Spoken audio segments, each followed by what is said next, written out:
Okay, so question 26.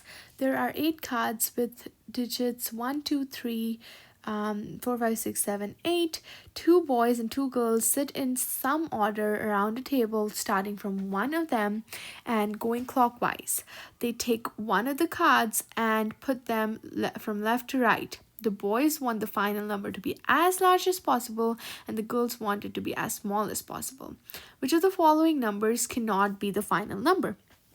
So we don't know how the boys, the girls are sitting. It can be two boys together, two girls together, boys, girl, girl, girl, boy, boy, boy, boy, girl, girl.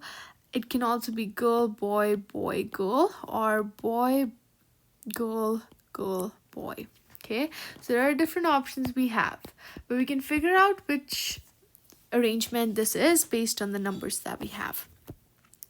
So number 8 is chosen. That's probably because a boy was sitting there. Then a girl, boy, girl, boy, girl, boy, girl. This arrangement does fulfill it.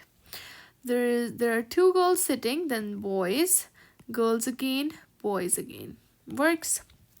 Then we have a sitting in which there is a girl, boy, boy, girl, girl again, boy, boy, girl.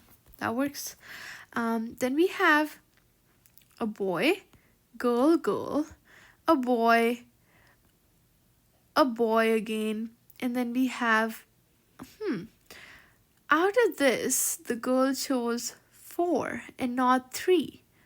This is a little fishy, right? Because they should have chosen the smaller number first.